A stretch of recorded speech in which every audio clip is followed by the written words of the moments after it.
The member for Hughes. To make a statement, Mr Speaker. Is leave granted? Leave is granted. The member for Hughes.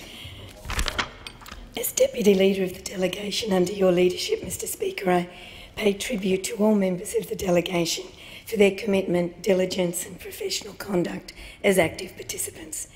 Together with the Speaker and myself, the member for Shortland, the member for Chifley, the member for Barker, made up a delegation team in which each of us made a significant contribution. We were expertly supported in our work by the Delegation Secretary, Mr Neil Bessell from the Department of the Senate, Ms Deborah Biggs, Advisor to the Speaker, Ms Alison Purnell, Director Ministerial and Parliamentary Branch Foreign Affairs and Trade at the IPU, and Federal Agent Michael Jackson in Jordan, and it is appropriate that our gratitude for their fine efforts be recorded in the Hansard. There were many notable contributions that were made by our delegation at the Assembly, but before I attempt to highlight some of these, mention must be made of the generosity and warmth by which the Government of South Africa received the national delegates. Their hospitality was abundant and unrestrained, and besides the many functions, meetings, conferences and receptions provided to welcome delegates from 150 nations, their program for the partners of the delegates was outstanding, and I take this opportunity to thank South Africa as host nation for its matchless generosity and hospitality. The impressive Speaker of the National Assembly of South Africa, Mrs Mbiti, was elected as President of the IPU Assembly.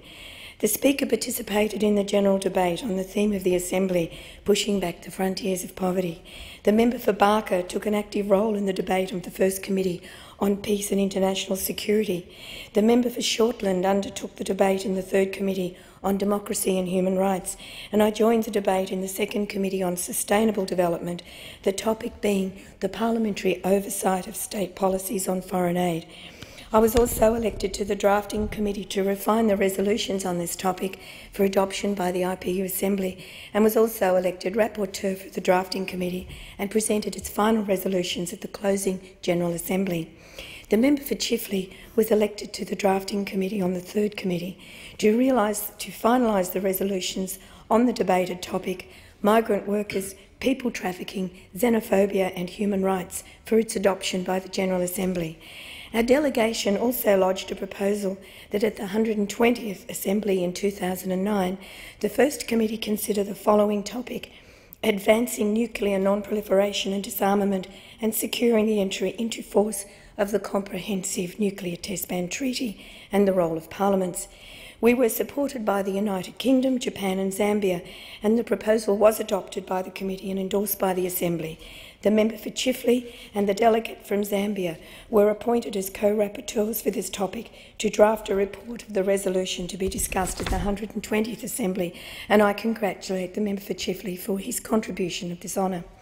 Together with the member for Shortland, I attended the meeting of women parliamentarians, and the member for Shortland was nominated by the Asia-Pacific Geopolitical Group, one of which of two groups Australia attends, the other being the Plus 12 group, and was subsequently elected as a titular member of the Coordinating Committee of Women Parliamentarians and attended its meeting. There was a roll call vote on the inclusion of an emergency item on the agenda of the Assembly, and our delegation participated in that vote. Our delegation also welcomed the presidential declaration on the Zimbabwe situation that was made by the President of the Assembly. The delegation attended several bilateral meetings at which we commended Australia's candidature for a seat on the United Nations Security Council in 2013-14. The following bilateral visit to the Hashemite Kingdom of Jordan by the delegation was also marked by warmth and generous hospitality of our Jordanian hosts. We were all edified by meetings with the Prime Minister and Minister for Defence, the President of the Senate, the Speaker of the Jordanian House of Parliament, and several other ministers and their staff. We were received by outstanding hospitality by the Jordanians, and special mention must be made to the affable Dr. Hani Al-Nafawi and his delightful wife, Attica, who went to extraordinary lengths to ensure our comfort and satisfaction at all times, including welcoming us to their own private home to meet their family. My sincere appreciation goes to the Jordanian Parliament for an outstanding program, which included focused discussions on the many complex and challenging issues that faced Middle East today. Some, like access to water and energy resources, are shared by us as Australians. Our delegation was immensely impressed by the intelligence and measured approach adopted by the Jordanian ministers in what has been rightly described as a hard neighbourhood. This visit was highly informative, and our delegation considers that Australian parliamentarians should take every opportunity to increase engagement with embassies in the Middle East in order to increase our understanding of its history and the dynamics of the complex challenges that impact on the peoples in this troubled part of the world. It was a privilege and an honour to have been part of the Australian delegation to Jordan and to the Hashemite Kingdom, and I thank my colleagues and commend the report to the House. The member for Hughes. I ask leave to move that the House take note of the report. Is there any objection to leave being granted? There being no objection, leave is granted. The member for Hughes.